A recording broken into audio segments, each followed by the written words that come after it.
Welcome to the Grow Your Business and Grow Your Wealth podcast with Gary Heldt. Gary is an expert in helping business owners put together a plan that will provide a better future for their businesses, themselves, and their families. On the podcast, Gary interviews other professionals who share his vision, and together they share secrets and strategies any business owner can use to build a better financial foundation for your business and your life. Welcome back to the podcast. This week, my guest is Dr. James Rodgers, who is the president and principal consultant with Diversity Coach. Welcome, James. Welcome. Thank you, Gary. I appreciate the opportunity to be with you. Great. So tell us, what is Diversity Coach? Well, let me just give you a little background. I'm an engineer by training. I think I told you I went to Howard University right there in your neighborhood. Right. Have an engineering degree from there. I also have an MBA and have a PhD in management. Started my career in a fast track program. Spent 17 years as a corporate executive, and then decided that I was called to do something different. So while I was moving to become a management consultant, I met a young man by the name of Dr. Roosevelt Thomas, who is considered the father of the diversity movement. He happened to live in my neighborhood. We became friends. He also became my mentor. The thing that I liked about his approach was he removed all the emotional baggage from it. So basically he said, folks, the world is about to change. The makeup of your workplace and the makeup of the marketplace is going to shift, and you're not ready for it.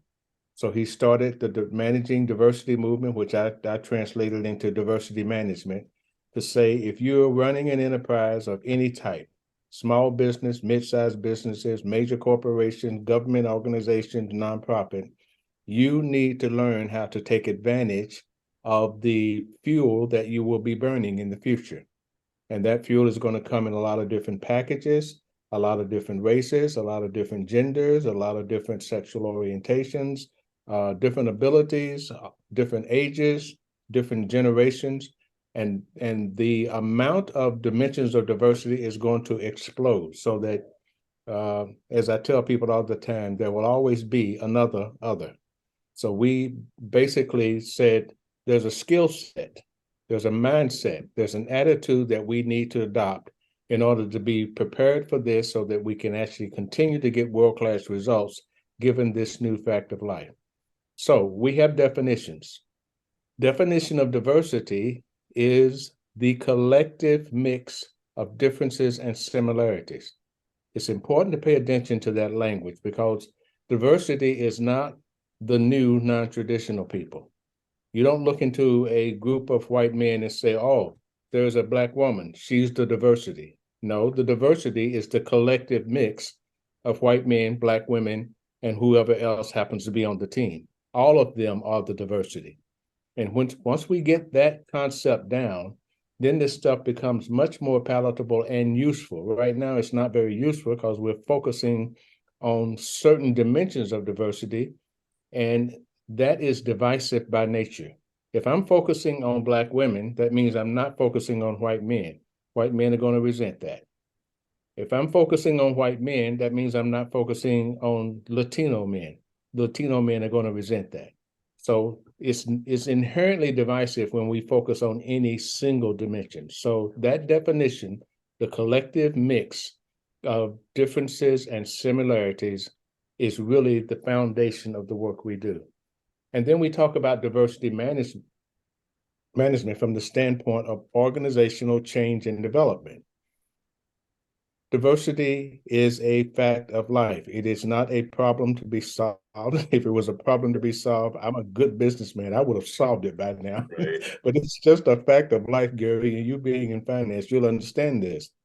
When the Fed comes out and says, okay, folks, here's the new rate, you don't argue with them. You just say, okay, that's a new fact that I've got to deal with. As I'm doing my calculations, I've got to take into account that, the new Fed rate is this, and it's going to impact this rate and this rate and this rate. That's just a fact of life. You live with it. The same thing is true with diversity. It's a fact of life. There's nothing we can do to turn it back. It's going to just become an ever increasing part of our existence. What we can do is learn to manage it in a way that we continue to get world-class results. That just means we have to develop some new skills, some new mindsets, some new attitudes, some new processes by which we can take advantage of what is rather than what was and what we want to be. This is just a new fact of life. So those two things, diversity and diversity management, that is the platform that I've been working on for the last 25, 30 years. And naturally, you can imagine that not everybody embraces this idea because they want it to be about their issue. Right. And, you know, people love their grievances. So it's really hard to scream over a mass of people who really want it to be about something else. But it is simple proposition. We are in a world where diversity is just a fact of life. We have a choice. We either let it control us or we learn to control it or manage it. And that's what my platform is all about. I mean, I'm glad that you put the definition to it, because I think so many people don't understand what exactly it means. And like you said, it seems like it is very divisive because everybody is like, well, what about me? And I think that is definitely divides us even more when it comes to it. But, you know, and what you're saying is it's like, okay, we're all inclusive. It's everybody together. It's you know, it's a pot of jelly beans and everything is different inside that pot of jelly beans, different colors and sizes and everything else. Yeah. As small business owners, I mean, because that's, you know, our audience, as small business owners, a lot of people think, oh, well, I don't need to worry about this because I'm a small business owner. Yeah. Can you explain why that's a bad focus to take if that's what you're thinking? Listen, this is all about access to talent, whether you are one person consultancy like I am, or a small 10-person operation, or a massive, you know, million-person enterprise like Amazon. The same principles allow. I need talent to make this enterprise work. And believe it or not, the best talent is going to come in a variety of packages. Mm-hmm. So part of what this proposition is about is to say, if you haven't been used to looking more broadly, here's your opportunity. Even at a small business, when you're getting ready to hire someone, the question you must ask, what perspective is missing on my team that may be affecting my ability to do the level of business that I need to do? So in some other words, if I got a team that's all made up of one perspective, we all came from the same place, went to the same high school, went to the same college, you know, live in the same neighborhood, go to the same church and everything, there's going to be a limited perspective that we have, which means that we're going to be missing something that could help propel the business. And I'm just inviting people from small to large to think of it in this way. You want the best people that you can on your team, and you want as broad a perspective on your team as you possibly can get. Why? Because that keeps you from making mistakes. It helps you to solve problems better. It gives you more opportunity to be innovative. It creates more creativity on your team. All of those things that we know impact business outcomes. Those are things that you want. You don't want diversity because, gee whiz, wouldn't it be nice if I had a Latino person on my team? Right. No, that's not a good reason to hire a Latino person. You're hiring because, you know, he's got a life experience that I don't have a clue about. And when we start solving problems and making up ideas about how we're going to proceed, he's going to be able to jump in and say, hey, have you thought about? And it will be something, of course, my answer would be, no, I haven't thought about it, because my life story just gives me no idea that that's even something to think about. So we hire people for their perspective, not for their color, not for their language, not for their gender. We hire them for their perspective, because that perspective gives us an opportunity to be the best that we possibly can be. I hope that helps. Yes, yeah, definitely. Now, I guess in going through this process, because, you know, again, being in small business, being in business, everybody, oh, you need to have your policy on this. What's your statement on diversity, so forth. What do you say to that? I mean, it's like, again, as a small business, it's like, okay, to me, it kind of reminds me of a business plan. It's like, okay, that's great, you have it, but then it goes in a drawer, and yes, you have the statement, but you're not living it. It's not truly what you've encompassed in your business. Yeah. So let me tell you a story. I have been fortunate to be on the leading edge of this issue from the beginning, which is why I'm so clear about the real intent and the real possibilities of diversity management. One of my early clients and a guy that I mentor was the first person to hold the title of Chief Diversity Officer at a major corporation. And he happened to be a good friend of mine. And he tells the story about when he was first called to take the job of Chief Diversity Officer, he turned it down. Why? Because he was a really legitimate operations executive. He was on the fast track. He was headed for the C-suite. And he asked, why would I take a job like that? You don't even know what it is. And that got confirmed because the next day, the chairman of the company called him and said, would you please do it? And he gave it this. I don't have a clue what this stuff is, and I need somebody to figure it out for me so I can make better decisions about it. So then he took the job, but he took it with the proviso. I'll do it for a certain amount of time. You give me air cover while I'm doing it, and at the end of it, I want a promotion and put back in operations. And he gave him a certain time frame. So unfortunately, that's how we started it, with trying to figure out this thing that Dr. Thomas had warned us about, that there's going to be change in your employee base, in your workplace. There's going to be change in the marketplace. And we have been conditioned in this country to look at differences in color and gender and make meaning out of them that will no longer serve us well. I can't look at people who don't look like me and say, I need to avoid those people. Why? Because I need those people for my business to be prosperous. And so now I've got to shift my attitude and my skill set and my mindset so that I can naturally see that's just another human being. They have the same wants and needs that I do. And if I can just find some way to get connected with them around that theme of our being a fellow human being, then my business can thrive and they can thrive. So that's what I would tell small business people.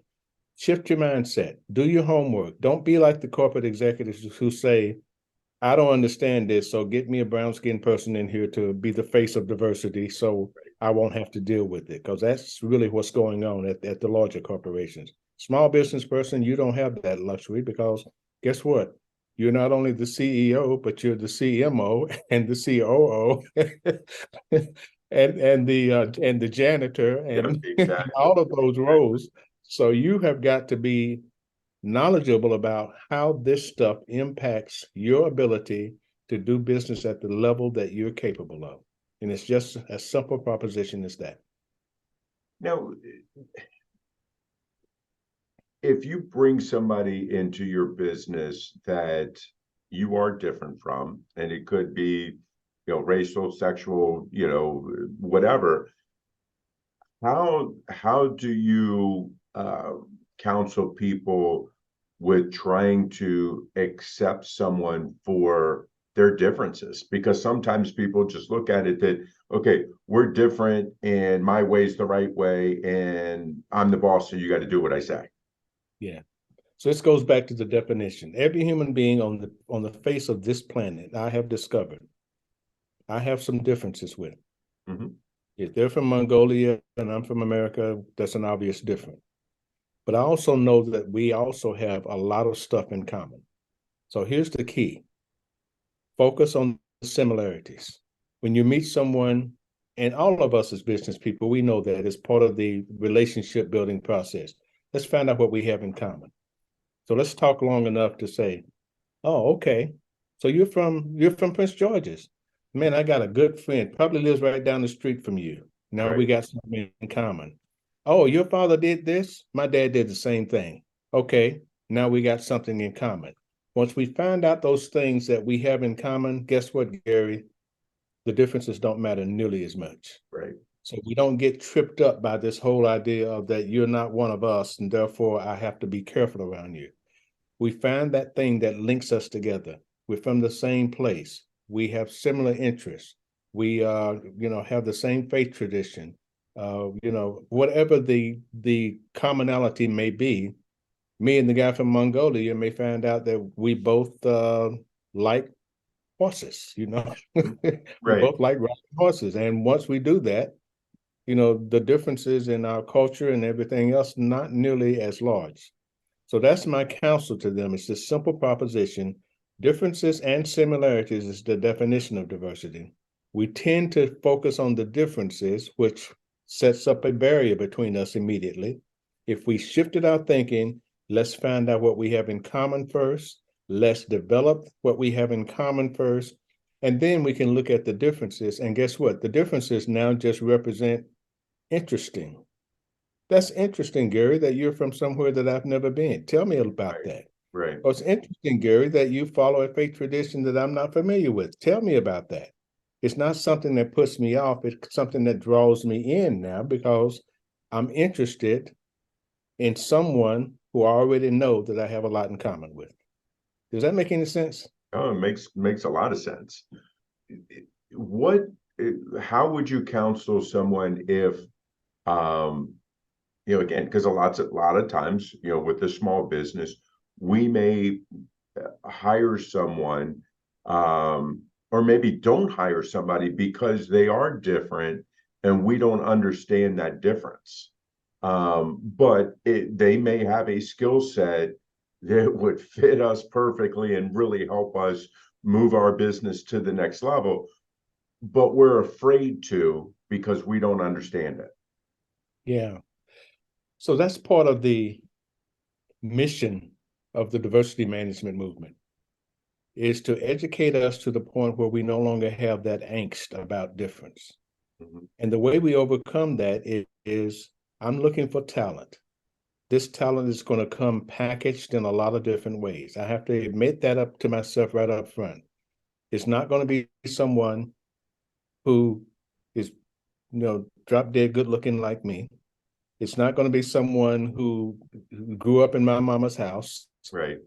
Not going to share every value that I have, but I need to sit and talk with them long enough to find out what we have in common so that I can then actually see the value that they bring to the table. See, here's the trap that we fall into. We get turned off by differences because we've been conditioned to do that.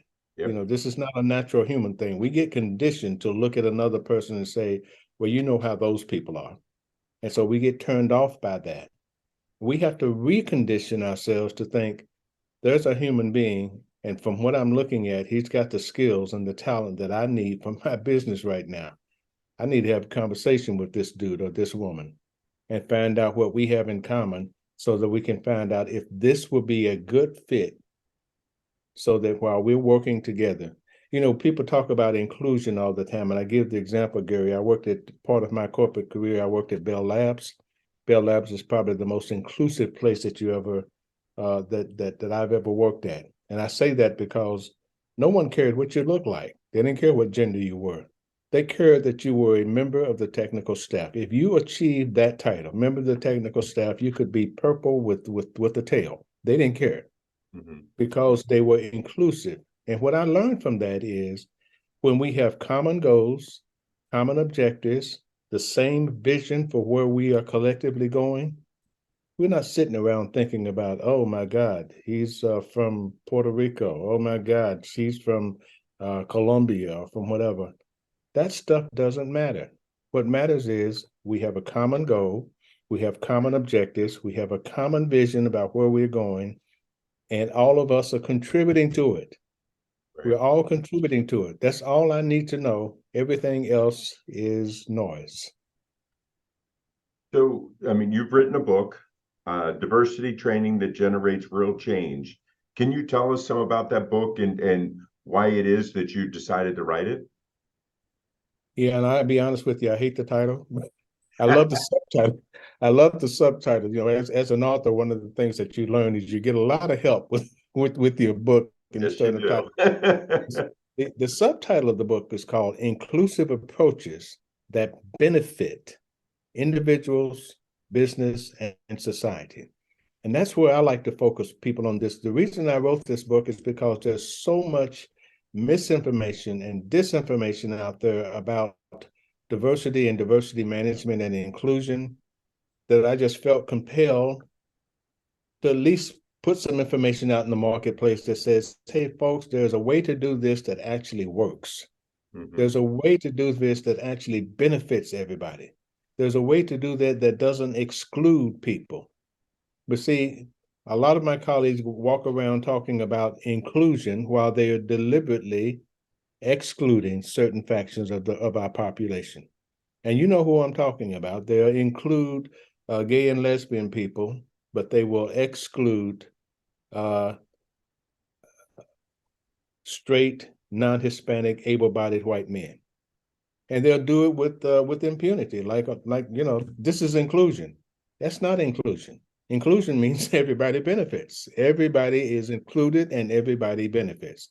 So this book is written to give people kind of a roadmap for how to approach this stuff uh, in a way that really gets results, in a way that really benefits everyone, in a way that focuses on human connection rather than divisive dimensions of diversity, and a way that I can document in this book because I give many examples of clients that I've worked with. By the way, not at the corporate level, at the frontline team level, which is why small businesses can really benefit from this. At the frontline team level, I've had managers who have embraced the idea of diversity management and have made massive improvements to their business outcomes just by being able to listen to a broader range of perspectives, learning how to manage all of the chaos that comes with with that massive amount of diversity, and learning to get better results simply by managing more effectively. So that's why the book is written, because there is a better way. And I'd hate for people to keep saying things like, well, diversity doesn't work, diversity training doesn't work. And I said, yeah, it's because you're not doing it right. Yeah. So if you did it right, you'd get the benefits and it would work. So that's why the book was written, and fortunately, it's doing quite well. It was rated as one of the top 10 management books of 2022, and it's starting to pop off the shelves. That's awesome. Um, I think that, so many times people spend so much time working on trying to have the right wording of their statement and things like that, and not really.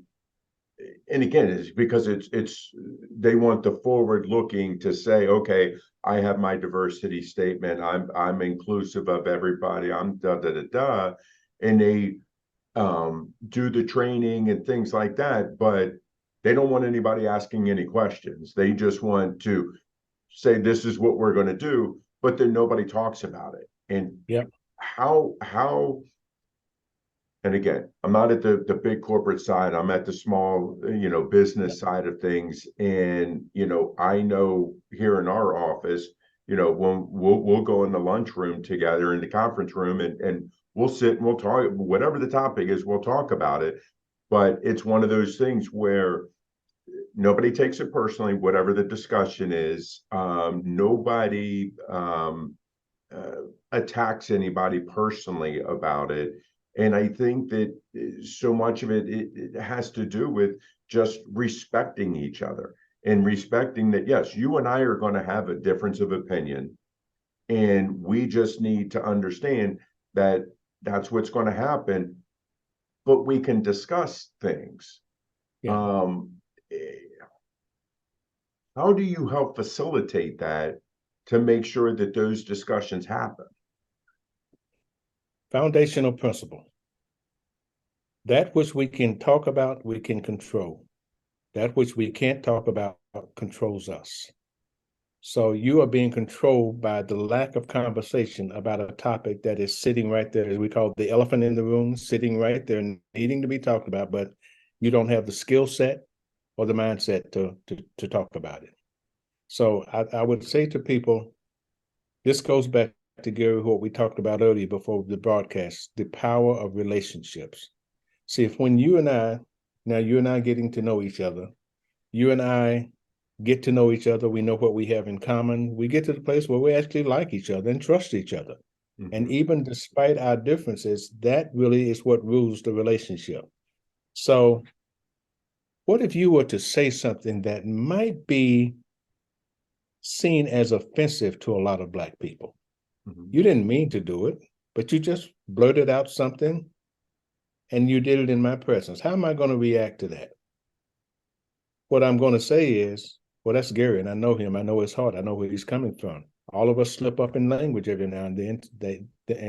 That's what he did. So I'm going to pull him on the side and says, hey, bro, you need to be careful about using that language because, Right. that might be offensive to some people. But our relationship remains intact. Why? Because I knew you before you said it. I trusted you before you said it. I understand who you are as a person. Our relationship is solid. So when you make a slip up, just like I will make a slip up, everybody slips up every now and then. We don't need to be, eternally punished for one little verbal slip up. Right. So that's how I would tell people, focus on the things that we can control. And one of the things that we can control is the power of our relationships. So you and your team sitting around the table, one of your meetings, just say, let's make sure we know each other. Bob, tell me a little bit about yourself. Oh my goodness, I never knew that about you. We do this in our classrooms all the time. We have people to sit down at the table and do a survey of their life and the things that are really important to them. And you'd be surprised how often people, man, I've been working for you for 25 years. I never knew that about you. Right. Now that I know that about you, I feel that much closer to you. You and I are going to do some great things together. And so it's just the power of allowing ourselves to be known by other people that creates this barrier to, us charging each other with felony assault because I had a verbal slip up. Right.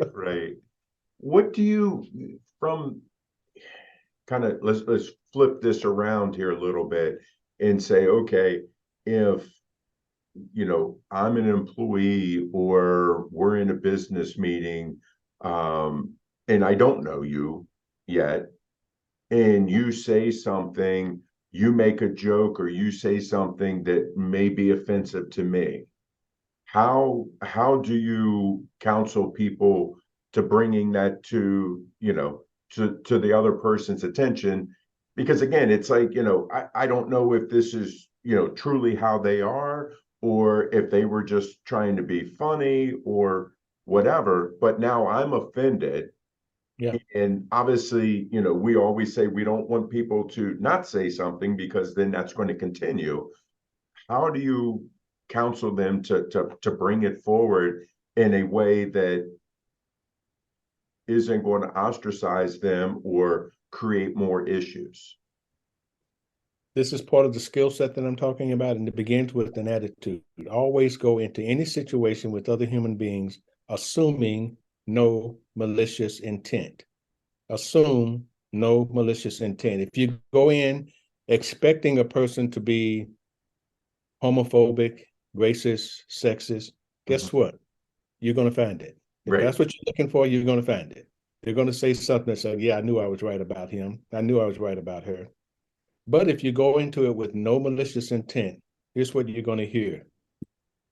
Oh man, he just said something. I really feel bad for him.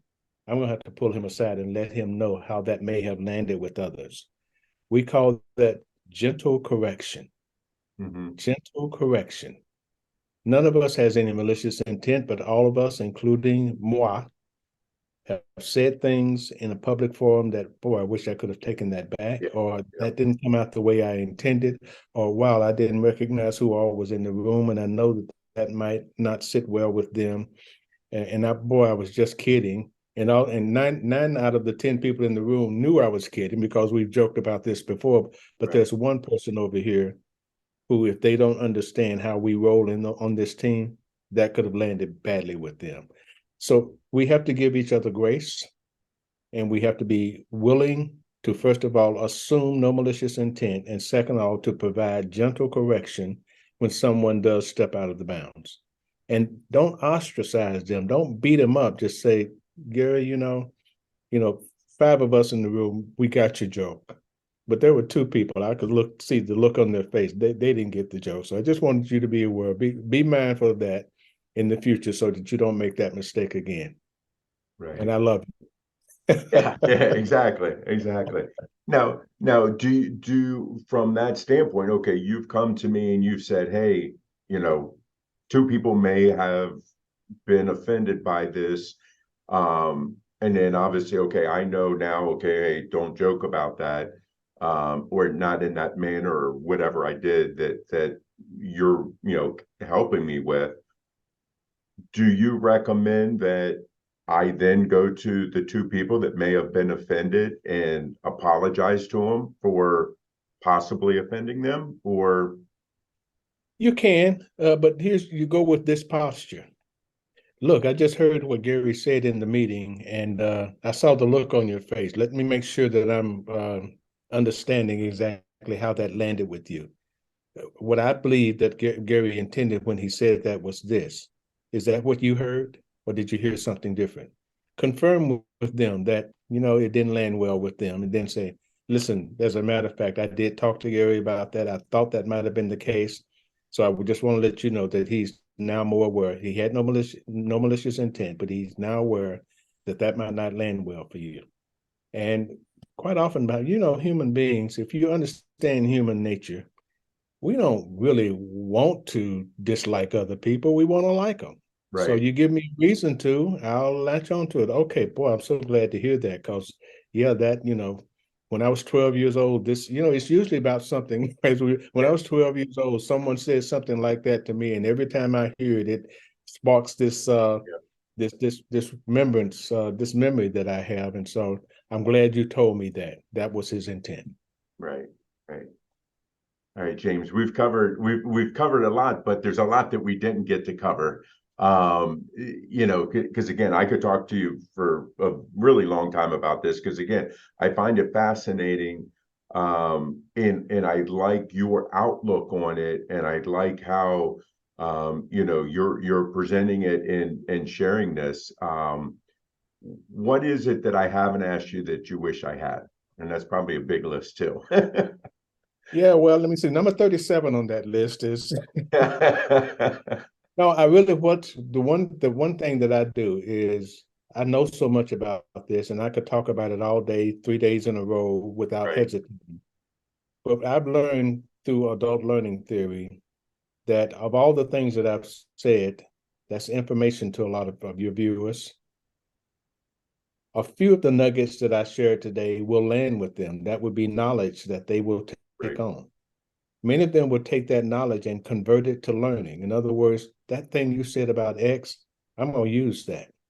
And that learning will create behavior change. My work is all about getting people to experiment with new behaviors. Now that I know this, now that I understand this, now that I've learned this, I can start experiment with new behaviors and develop new habits so that now I can be more effective in the world.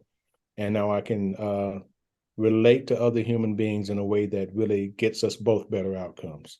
So if I've answered your questions, we're in good shape, my brother. right. Now, give us your definition again, because I think that definition is very impactful, and if people hear it and kind of keep playing it again in their mind, I think that they're going to look at the diversity and inclusion and equality differently than what our society and what the media is putting out there. Yeah. Two great philosophers informed the way that we define this stuff. Socrates said the beginning of any conversation between human beings is define your terms. So in other words, we could be talking about diversity all day. You and I could be talking about it and not be talking about the same thing. But having strong opinions about diversity, and we're not even talking about the same thing. Right, So that's one thing. And then Einstein says, unless you can express it in a few words, that means you don't understand it well enough yet. And so our definition is succinct, precise, and it gives us a basis to have the conversation. That definition of diversity, the state of being called diversity, the fact of life called diversity, is the collective mix of differences and similarities. in any group of people, you will find amongst all those peoples, they have a lot of differences, but in many cases, they have more things in common, more similarities. So it's the collective mix of difference and similarities. The collective mix means it's not the new different people. It is everybody on the team represents the diversity. Everybody on the team represents the diversity. And diversity management is a strategy and a capability. Diversity is a fact of life. Now, what am I going to do about it? I'm going to manage it. I'm going to manage it in such a way that I continue to get world-class results. Those are the simple premises and the simple definitions that I operate with and have done so for the last 30 plus years. I have not found anyone who can refute them, but the problem is there are a lot of screamers out there in the marketplace giving us different messages about diversity and inclusion. Yep. And Gary, you and I know we can't scream loud enough to out-talk them. So we have to do things like this, one by one, get in front of small audiences and say, hey, folks, there's a better way. Agree with you 100%. James, I really appreciate you coming on with me today. I think that this is a topic that we need to have more discussions like this, like you're saying, in reaching out to people and get people to stop yelling and screaming and start talking calmly, intelligently about stuff. And like you're saying, hey, most of the time, these people that are yelling and screaming at each other about this, they haven't defined what they're going to talk about. So that definitely happens. If our listeners like what they hear, they want to get your book or they want to talk to you, how can they reach you? My website is probably the best place, and my LinkedIn website is James O. Rodgers. That's Rodgers with a D, jamesorodgers.com. On there, you'll find a link to media, which includes all of my books. This is one of the 3 published books that I have. Also on LinkedIn under James O. Rodgers, PhD, I can't remember what my title is on LinkedIn, but you'll find me on LinkedIn, Dr. James O. Rodgers. You'll find me on LinkedIn. But I also would like to talk about my email address is james@jamesorodgers.com, and I would invite anyone to contact me directly, and I always answer my emails. And my phone, of course, is 770-331-3246. Most people are reluctant nowadays to give out that kind of information. Yes, but I really want people, if you want to have a conversation about this stuff, I would really invite you to do that. So hope that's helpful. That is. Again, thank you very much for your time today. Really appreciate it. Thank you, Gary. Appreciate the opportunity to talk to you. Great. This week, our guest again was James Rodgers, President and Principal Consultant for Diversity Coach. Thank you, and I'll see you guys next week. This show has been produced by Market Domination, LLC. To discover how you can have your own show completely done for you and turn it into a real published book and become the authority in your marketplace, go to www.marketdominationllc.com/podcast offer.